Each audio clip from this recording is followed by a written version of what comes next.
2024 లేదా 25లో డిగ్రీ లేదా బీటెక్ చదివారా? సాఫ్ట్వేర్ జాబ్ కోసం ఎదురు చూస్తున్నారా? అయితే కోడ్ జ్ఞాన్ 100 డేస్ కోర్సులో చేరండి, జాబ్ సాధించండి. నమస్కారం హింబిందు గారు. నమస్తే.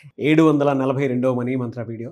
సో ప్రీవియస్ వీడియోలో అయితే చాలా డీటెయిలింగ్గా మనీకి సంబంధించినటువంటి నాలెడ్జ్లో బ్లాకేజెస్ ఎక్కడెక్కడ ఉంటాయి, ఏ విధంగా దాన్ని క్లియర్ చేసుకోవచ్చని చెప్పారు.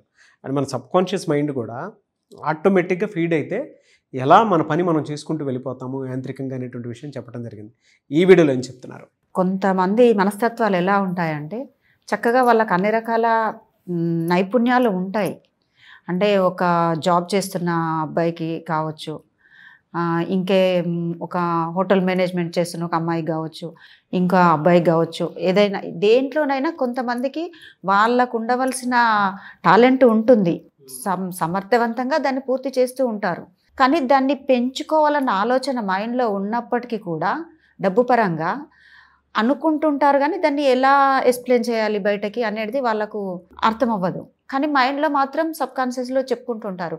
అంటే నాకు ఈ జాబ్ ఇంతవరకు బాగుంది, ఓకే, కానీ నాకు ఇంకా ప్రమోషన్ రావాలి, ఇంకా ఎక్కువ డబ్బులు సంపాదించే జాబ్ నాకు రావాలి అని అనుకున్నట్లయితే కనుక ఎన్నో రోజులుగా సమర్థవంతంగా చేస్తున్నారు, అక్కడ బాగున్నారు అంతే.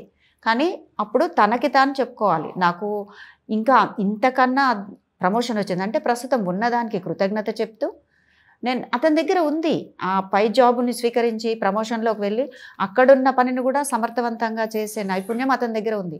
అట్లాంటప్పుడు కోరుకోవడం తప్పు లేదు కదా. కానీ సంశయంలో ఆగిపోవడం నేను చెప్పాలనుకున్నది అక్కర్లేదు. మీ దగ్గర అంత నైపుణ్యం ఉన్నప్పుడు హ్యాపీగా మీకు కావాల్సిందని కోరుకోవచ్చు. దాన్ని పాజిటివ్గా నేను ఇంతకన్నా ప్రమోషన్కి వెళ్తున్నాను, నాకు ఇప్పుడున్న ప్రస్తుత జీతం డబ్బుల కన్నా ఎక్కువ శాలరీ తీసుకుంటున్నాను, హ్యాపీగా ఉన్నాను అని మీరు కనుక మేనిఫెస్టేషన్ అఫర్మేషన్ చేయగలిగితే నెమ్మదిగా మీరు అనుకున్న చోటికి మారిపోవచ్చు. ఓకే. అలాగే ఒక హోటల్, ఉదాహరణకు ఒక హోటల్ పెట్టిన ఒక అమ్మాయి అవ్వచ్చు, ఎవరైనా తనకి కూడా చాలా బాగుంటుంది, తన టేస్టీగా చేయగలుగుతుంది.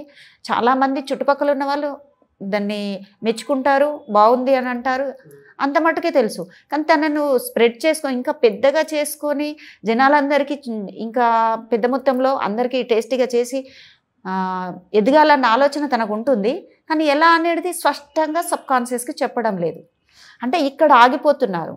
మీకు మీ లోపల నైపుణ్యం ఉన్నప్పటికీ కూడా ఈ చిన్న సంశయం దగ్గర, అనుమానం అనొచ్చు, అక్కడ ఆగిపోతున్నారు. అదేమీ అవసరం లేదు. చెప్పండి, ఇక నుంచి ఈ రోజు నుంచి ఇంత అద్భుతమైన నా వంటకాలను ఇంకా చాలా మందికి తినే అవకాశాన్ని నేను కల్పిస్తాను, ఇంకొంచెం నేను పెద్ద హోటల్ని సెట్ చేసుకుంటాను అని చెప్పేసి మీరు ఆ రకంగా ఊహల్ని, మీ ఆలోచనల్ని, మీ సంకల్పాలను చెప్పుకొని ఆ రకంగా కొంచెం మీకు ఏ రకంగా అయితే మీ ఆలోచనలు ఉన్నాయో అంత అద్భుతంగా మీరు ఒకటి సెట్ చేసేసుకొని అక్కడ మీ హోటల్ని పెద్దగా పెట్టుకున్నట్లయితే కనుక అద్భుతంగా మీరు అనుకున్నట్టు, మీరు అనుకున్న దానికంటే రెట్టింపు కూడా. ఎందుకంటే ఆల్రెడీ మీ లోపల అది ఉంది. లేని దానికోసమే మనం అఫర్మేషన్ చేసి సృష్టించుకుంటున్నప్పుడు ఉన్న కళను కొంచెం పెంచుకోవడానికి ఈ అనుమానాల దగ్గర ఆగిపోవద్దు. నేను అది చెప్పాలనుకుంటున్నాను. అద్భుతంగా మీరు అనుకున్న చోటికి వెళ్ళొచ్చు, అది అలా జరుగుతూ ఉంటుంది. అలాగే ఒక పుస్తకాలు వ్యాసాలు రాసే ఒక అమ్మాయి ఉందనుకుందాం ఉదాహరణకి. తన దగ్గర ఎంతో గొప్ప కళ ఉంది, వ్యాసాలు, పుస్తకాలు చాలా చక్కగా రచయిత, చాలా బాగా రాయగలుగుతుంది. కానీ దాన్ని ఇతరులకు చూపించడానికి కానీ, ఎవరికైనా చదివి వినిపించడానికి కానీ నిజంగానే బాగుందా, వాళ్ళు ఏమనుకుంటారో అన్న అనుమానంలో, సందిగ్ధంలో, సేమ్ ఇందాకటి నుంచి నేను చెప్పుకొచ్చినట్టుగానే అలా ఉండడం వల్ల ఇలాంటిదేమొద్దు. కొంచెం ధైర్యం చేసి చూపించి చూడండి. కానీ అప్పటికి కూడా అమ్మాయి ఏం చేయలేకపోయింది అట్లా కూడా. కానీ ఒక చోటికి ఫ్రెండ్స్తో వెళ్ళినప్పుడు అనుకోకుండా తన బుక్ తాను తీసి చదువుతూ ఉన్నప్పుడు తను రాసుకున్న నోట్స్ ఏదో తన ఫ్రెండ్ చూసింది అనుకోకుండా.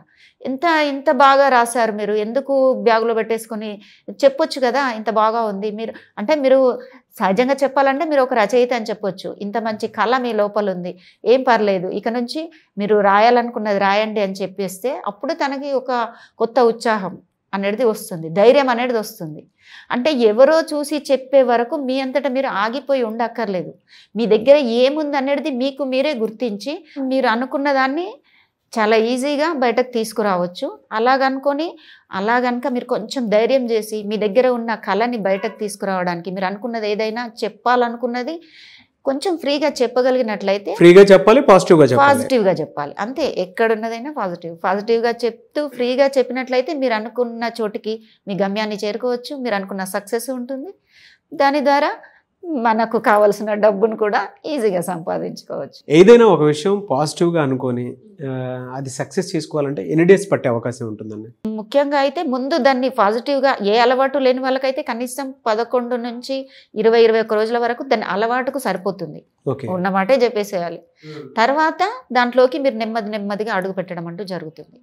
కొద్దిగా మీ మైండ్కి శిక్షణ ఇచ్చి నెమ్మదిగా దాన్ని మారుస్తూ వెళ్ళినట్లయితే ఆల్రెడీ అప్పటి వరకు మీకు పాజిటివ్ ఆలోచనలు మీ మైండ్కి సరిపడా అంటే మీరు తృప్తికరంగా అంటే నేను చెప్పుకోగలుగుతున్నాను అనే నమ్మకం మీ మీద మీకు వస్తుంది.